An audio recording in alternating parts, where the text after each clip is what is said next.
There it is, layered like a staircase to the heavens, its limestone steps catching the harsh desert light. The step pyramid of Saqqara doesn't merely sit on the landscape, it dominates it, as if carved from the very horizon. When it was completed over 4,000 years ago, nothing else like it existed. Other ancient cultures had raised sacred enclosures and ceremonial sites, yes. But this was the first time anyone had dared to build a monument meant to outlast the ages, in stone and on a scale that defied imagination.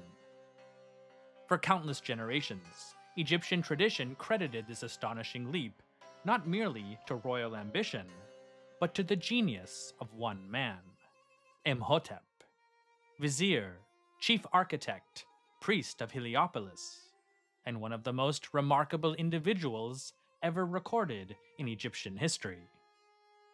His name was found carved into the step pyramid complex itself, rare for any official of the early Old Kingdom, and rarer still for an architect. Imhotep was no ordinary court functionary. He was the type of figure whose reputation expanded with each new century.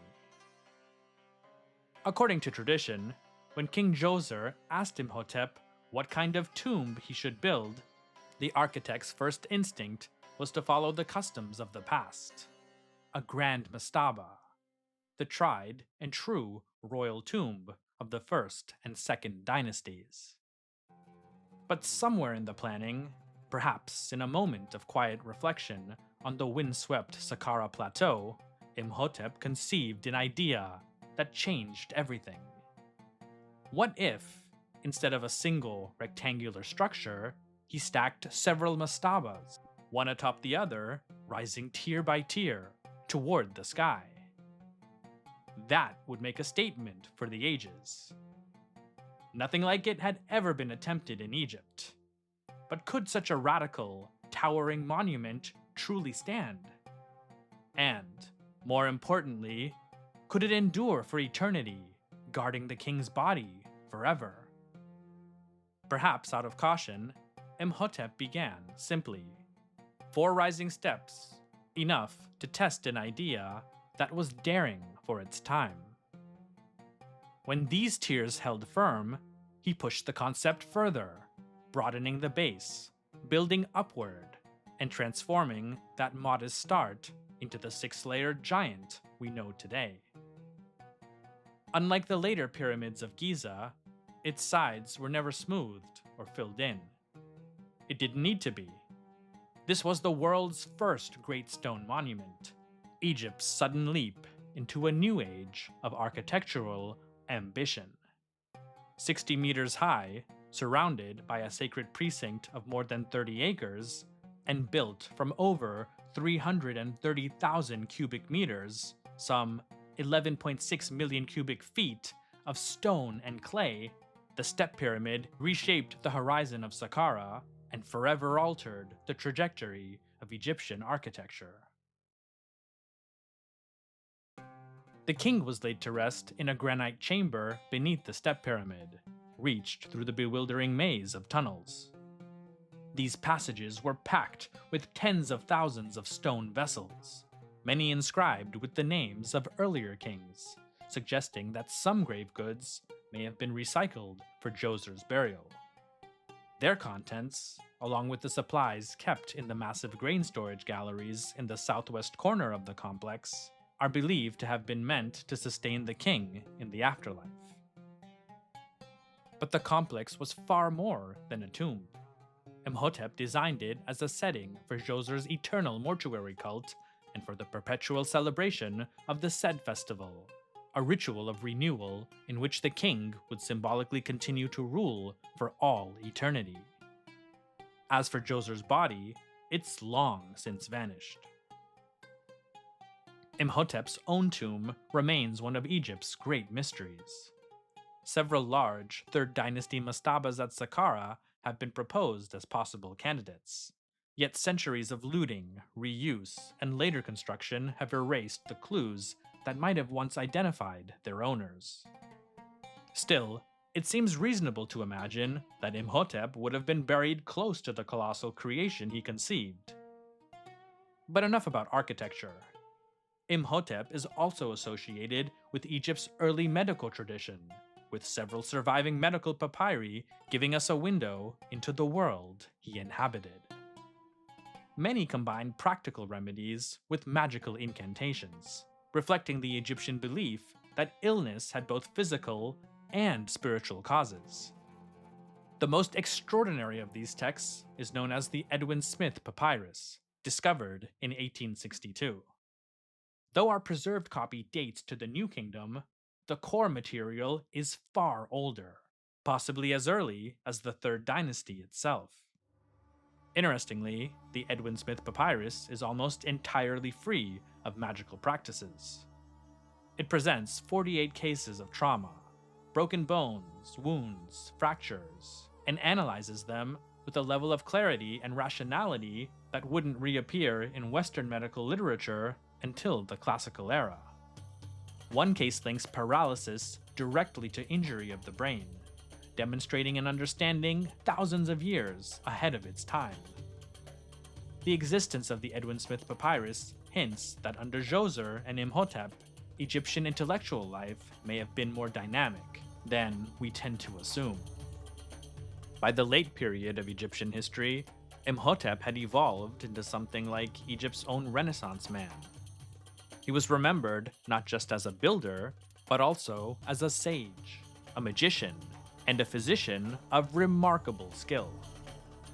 Manetho, writing around 250 BC during the Ptolemaic era, claimed that Imhotep had the reputation of Asclepios among the Egyptians and was the inventor of building with hewn stone. His later fame was extraordinary. Scribes poured libations to him before preparing their inks. Chapels dedicated in his name became places of healing, and over time, he was worshipped outright as a god of medicine. For the people who lived in the millennia after him, it seems like there was nothing that he couldn't do. That said, not all scholars agree with this assessment or characterization of Imhotep as a lone genius whose vision transformed Egypt's architecture for all time. They argue that the ancient Egyptians themselves never explicitly said he designed the step pyramid or invented stone construction. That idea rests mainly on a single inscription from Djoser's reign, carved onto a statue base which lists Imhotep's many titles. Part of it reads, "The Chancellor of the King of Lower Egypt, the first after the King of Upper Egypt, Administrator of the Great Palace, Hereditary Lord, Greatest of Seers, Imhotep, the Builder, the Sculptor, the Maker of Stone Vases." Many scholars caution that such titles were largely honorific, expressing rank and prestige rather than specific duties. In their view, the step pyramid was not the work of one brilliant mind, but the product of an entire royal institution. Teams of architects, priests, artisans, and administrators working together under the authority of the king. The impulse to credit a single master architect perhaps reflects modern expectations more than ancient realities. Even within this view, Imhotep may have still held a prominent and perhaps even leading role at Djoser's court, but the creation of the step pyramid was likely a far more collective and complex undertaking than the traditional narrative allows. Still, whatever he did or didn't contribute, his reputation as a kind of ancient Egyptian Leonardo da Vinci has endured across the centuries and survives unchanged into our own time. But what do you think? Let me know in the comments below. Thanks for watching. I'd also like to thank the channel's patrons for making videos like this possible.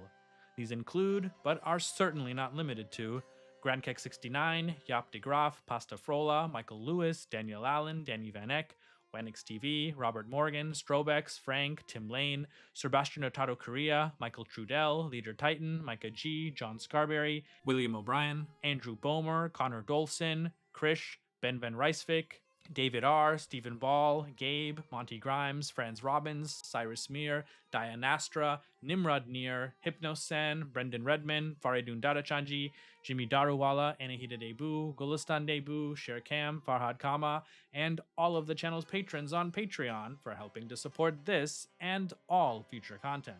Check out the benefits to being a Patreon member, and if you'd like to join, feel free to click the link in the video description. You can also follow History with Sai on Instagram, Facebook, and X, formerly known as Twitter, as well as continue to listen to special audio programs on the History with Sai podcast. Thanks again, and stay safe.